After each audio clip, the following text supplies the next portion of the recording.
carnivore diet is changing. The last time I did a carnivore diet video, I got so much I got some positive comments, a lot of criticism, and some hate. It was a lot. I made a response video to that. I can put those videos in the description if you want to go check those out. But I wanted to circle back around and talk about it again. So I'm preparing myself for whatever has to come from this video. I'm Samantha, a graduate student in nutrition and dietetics with about a year to a year and a half left before I become a registered dietitian in the US. So I'm not a registered dietitian, I am in school to be one, and I love nutrition concepts. If you like stuff like this, please subscribe. So let's begin. I have been seeing so many people on TikTok eating beef and bananas, and often with honey drizzled over top. And it just seems to be like a trend, and this trend has kind of signified, at least on my For You pages and stuff, this might not be true, but just what is popping up for me, like it looks like it's signifying a movement from pure carnivore, like only animal foods, to more of just an animal-based diet. Not to say that beef and bananas started all of this, but I am seeing a lot more of like mostly animal foods in a meal and then a little addition of plant foods. And the focus seems to be more on a whole food diet rather than just meat, eggs, dairy, things like that. And it's so funny, some people hate the beef and banana combo, and then other people are like, oh, this is surprisingly kind of good. I haven't tried it personally, but it looks very interesting. And I don't know about the texture. I think the taste might be tolerable, but I don't know if I'll be able to handle the texture. So with this beef and banana thing, I've just seen a shift from the extremes of the carnivore diet into a more incorporated, still animal-based, but has some plant products in it too. And of course, not everybody who has adopted the carnivore diet and is continuing it has shifted to eat more plants. I just see a lot more of this kind of stuff. And maybe I'm totally wrong, but I still wanted to talk about it, me seeing all of these animal-based diets. But I'm sure there's plenty of people only eating animal food still. But all that to say, the purpose of this video is to shed light on a possible shift in pop culture surrounding the original ideals of the carnivore diet. So I have a few clips to show you today. First off, check out this one clip of the beef and banana thing, and it kind of goes into this is how it is to eat clean, and I love eating this way. And it's kind of funny, I think a lot of the beef and banana thing is just for views, and like someone did it one time and people were like, what the heck? And so a bunch of other people tried to do it, because really it's not all that different from potato and beef, although it is not the same because potato is starchy, banana is simple sugar, but it's really not that different. But you're not going to get views from potato and beef, you know what I'm saying? So somebody had to change it up to get their views up, so I get that. But that's also to say that you do not have to eat beef and bananas together to have a clean diet. Also, the idea about a clean diet has changed a lot too. Back in the early 2010s and teens and stuff like that, from my perspective, clean eating meant more like still whole foods, but more plant-based and way less fat than it means today. And just kind of bland, not a lot of flavor going on in the clean eating diet. And now it seems to be incorporating way more fat, way more flavor, really. And it just seems like a more exciting way to approach clean eating, while clean eating these days really just means a whole food diet, single ingredient foods. You know, there's a fine line between clean eating or healthy eating and orthorexia nervosa. It's a disordered eating pattern, and that's a whole nother can of worms. But definitely back in the day, not even that long ago, clean eating seemed to have a different meaning, just like sticks and grass, and now it's meaning like actually eating a good, healthy, super healthy, balanced diet. And I like to see that too, the whole clean eating paradigm shift, if you will. All that to say, let's look at this other lady who is animal-based. She is so gorgeous. Her skin is beautiful. She's like 6'3", and she lives somewhere in Europe. She might not live somewhere in Europe, but she's been in Europe for a long time, somewhere, I'm not sure where. And she seems very zen. She seems very happy and content. And I wanted to show you her diet because it's very interesting and it's kind of questionable for somebody living in the US. Go ahead and check it out. Breakfast is my favorite meal of the day. Today I had a raw T-bone steak with raw bison bone marrow, raw bison liver, and raw milk. Then I had some figs, and for lunch I had raw yogurt with cinnamon, maple syrup, and 2 duck egg yolks mixed in. And for dinner I had ground raw beef with heart, liver, and kidney, a glass of milk, and a purple sweet potato with coconut oil. So first of all, raw meat would not fly in the US. Like if you went to Walmart right now and picked up a package of raw ground beef and you ate it, you would be putting yourself at major risk for foodborne illness. I don't know how it is where she sources her meat over where she is, but obviously it's working for her because she seems to continue to eat raw beef. I mean, not just raw beef, but raw meat, raw animal products. Same with the raw eggs. That would be kind of a little danger here, like your normal grocery store eggs. But that is the number one thing in her diet that is concerning to me.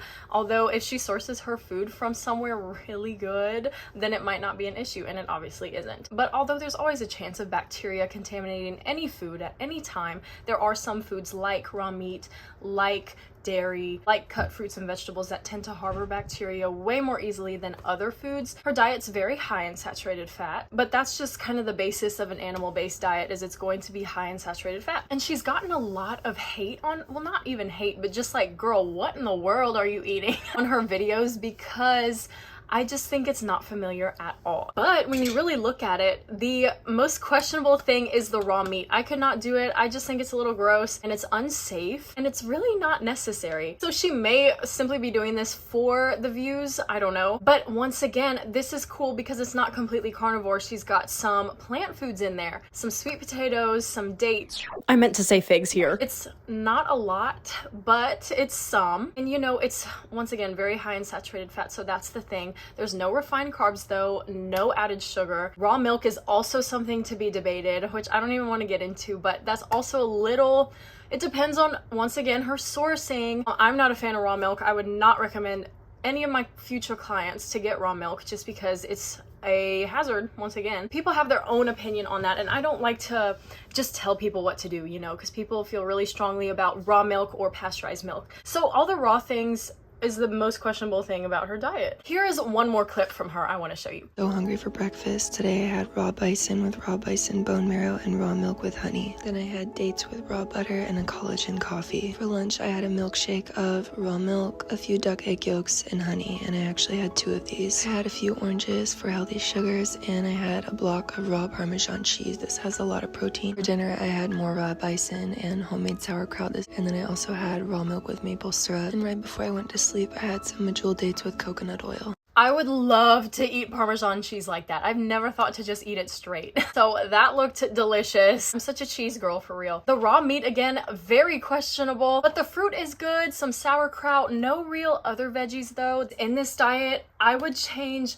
cook your meat, more vegetables, more fruit, and like in the last clip with the purple potato, maybe some kind of starchy vegetable like that. Just a more balanced diet once again. But yeah, those are my critiques for this diet. She must live in a place where she like lives on a farm and it's like perfect. I don't know. I really don't know. But once again, it's not a very good depiction of what you can do here in the US as a person who goes to the grocery store and picks up their food, you know? And definitely more vegetables and fruit. Definitely more, I would say, plant foods. Because I am all about the balanced diet approach. You don't have to exclude animals completely, but you don't have to exclude plants completely. And you don't have to have too many animal foods. You don't have to have too much saturated fat, too many carbs, too much protein. There's a balance in everything when it comes to nutrition. And again, nutrition is very individualized, but at the end of the day, there are some basic things that we kind of know for a generally healthy adult population are consistent across people. Like fruits and vegetables are really good for you in abundance. And we all need calcium, we all need protein, we all need zinc. You know, things like that are fundamental. So again, this video is not individual nutrition advice, but we can always use some of these fundamentals to educate the general public of some general things. High in saturated fat, too many raw animal foods, and need some more fruits and veggies and probably a little more starch for this diet. Now let me show you this clip that's a little bit less extreme. Watch it right quick. If you work in an office and think you don't have time to eat healthy, let me show you how to eat for the day. Hard-boiled eggs prepped for breakfast. Make a smoothie and bring it to go if you rush. Take some fruit with you too. Pack your lunch, pound of ground beef, avocado, cheese, and more fruit for a snack. For dinner, you can make this in the oven, but it's so fast in the Instant Pot. Dice up a sweet potato and hit it with avocado oil and salt. Piece of salmon on the rack, quick and easy as it gets.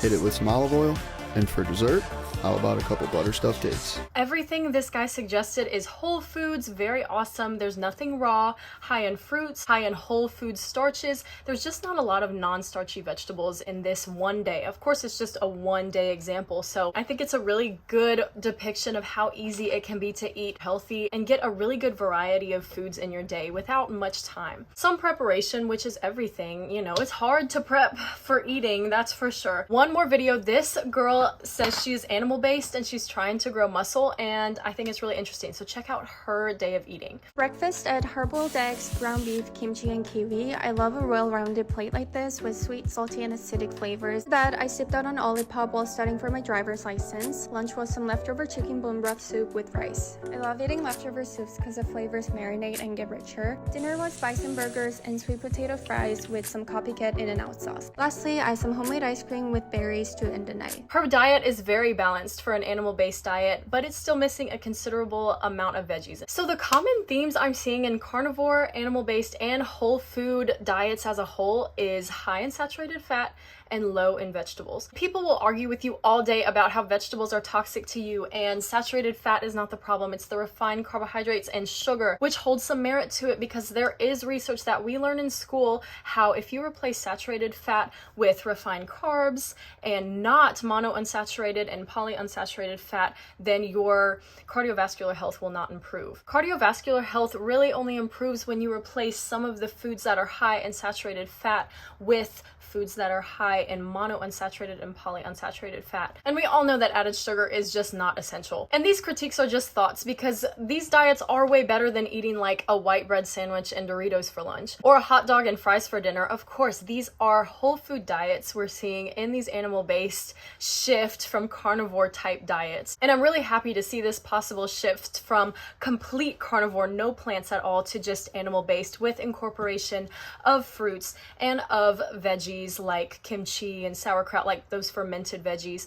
and some addition of starchy veggies like potato or yam, which I haven't seen yet, but I'm sure yams are going to be coming around because it's getting cooler in the northern hemisphere. So it's cool. It's cool to see. I'm sure pure carnivore is still out there and people have their own ideas about incorporating plant foods into their diet. I know some people feel so good on this animal-based diet, and it's really interesting to see because a lot of science talks about all the time to decrease your saturated fat intake to less than 10% of your daily total calories. But all these people are eating lots and lots of saturated fat from butter and coconut oil and meat and dairy, full fat dairy. And it'll be interesting to see. I mean, these animal-based and carnivore diets have not been this widespread, I don't think, until very recently. And so over time, we just don't know what is gonna happen. I am, once again, all about balance because the science shows the Mediterranean diet is the best diet across the board for many healthy adults. And that is an extremely balanced diet. And I might make a whole nother video on the Mediterranean diet soon. And that focuses way more on vegetables and fruit and lean meats, olive oil, lots of olive oil, a little bit of red wine and dark chocolate, a little bit of low fat dairy. You know, it's a very different approach than the animal-based and carnivore diets. So I might have to do a video on that soon. The other part about this whole animal-based diet shift in pop culture as a whole is the environment. And there's a lot of talk lately about food systems and sustainability because it's all hand in hand, which is also a whole nother topic in itself. And people have their own ideas and their own data that they've looked at about are animals more sustainable or are plants more sustainable to produce? And it's a lot to take in. You know, I've seen so many just different things from people who have worked with the industry. It's like animals take way more to process and feed and manufacture for our diets than plants. Because, for example, a lot of the soybeans that we grow is to feed the cattle and chickens that we eat. I don't really want to talk about it because I haven't looked into it myself too much. I really like to be super uber prepared for anything I talk about. But that's the other part about animal-based diets is if everybody on the planet was animal-based or carnivore, how would that change our food system? Be really, really interesting. But that's it. Now I'm just talking and stuff. I hope you enjoyed this video. If you like content like this, please subscribe. Give me a comment. Let me know what you think about the shift in carnivore and animal-based diets, and I'll see you later.